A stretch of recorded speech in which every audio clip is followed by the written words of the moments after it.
Yo, what's up mga boss? May bago na naman tayong pag-uusapan dito kay Senator Bato de la Rosa mga boss. Sa katatapos lang na Senate Committee hearing mga boss, no, ay na-interview siya dito ng mga mainstream media mga boss. Tungkol nga dito sa mga salot ng lipunan kalaban ng gobyerno. CPP-NPA mga boss, isa sa tinutukoy niya dito ay si Raul Manuel mga boss, na pwede na bang makulong itong si Raul Manuel mga boss, no? Matagal na itong sinasabing recruiter ng mga kabataan at siya mismo ay nasa linya ng mga CPP-NPA mga boss, pero hindi ito inaamin ni Raul Manuel mga boss. At ito nga ay sinabi ni Senator Bato de la Rosa na konti na lang mga testigo ang hinihintay niya para madiin itong si Raul Manuel mga boss, no. Ito si Raul Manuel ay nasa Kamaranga mga boss, Kabataan Party List. Sinasabing alam na to ng sambayan ng mga Pilipino kung sino itong si Raul Manuel mga boss. Isa umano itong recruiter ng mga NPA. Siyempre hindi naman yan inaamin ni Raul Manuel mga boss hanggat walang ebidensya. At ito nga ang tinutukan ngayon ni Senator Bato de la Rosa, at galit na galit itong si Senator Bato dito nga sa mga NPA mga boss, no. Ay yan man talaga ang goal nila, lalo na itong si Sara Duterte at itong si Tatay Digong Duterte mga boss. Lipunin na itong mga CPP-NPA mga boss, no, na matagal ng kalaban ng ating gobyerno. Mahabang panahon na ito mga boss. Pakinggan natin itong interview ni Senator Bato de la Rosa tungkol dito kay Raul Manuel mga boss. Yes, I am appealing to the law enforcement agencies na gagawa sila ng kaukulang hakbang patungkol dito, lalong-lalo na dyan sa recruitment.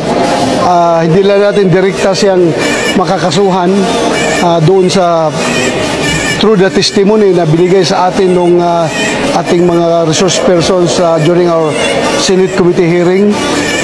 Yung kanilang testimony linking him to the recruitment of the youth papunta sa NPA, dahil hindi pa covered ng Anti-Terrorism Act yun, yung mga nagsasalita na yun.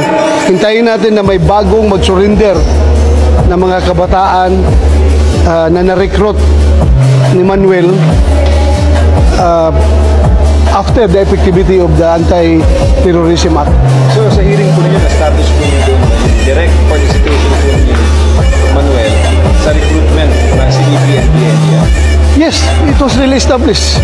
Sinabi nung isang nag-surrender na front committee chairman na babae, nakaklase ni Manuel sa UP, na sila magkasama ni Manuel sa pag-recruit ng mga kabataan papunta dyan sa kanilang first dyan muna sa kabataan party list.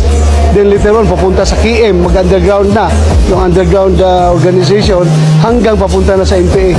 And very clear yung sinabi nung isang dating yung former rebel, no, na dating front committee chairman doon sa Kitaw-Taw, Bukidnon, na located yung kanyang kampo ng NPA. Na bumisita pa nga si Raul Manuel daw doon sa kampo nila para bisitahin yung mga NPA na recruit nila sa UP. Binisita doon ng mga kabataan. So what else can you ask para ma-establish yung linkage nila sa NPA? Sila lang naman ang nagmamangmaangan na wala silang linya, pero lahat ng tao alam na anong ginagawa nila. And ano pong warning ninyo at ang mensahe po ninyo sa mga party list organizations na trended ng CPP-NPA? Tatlo na lamang po sila sa Congreso.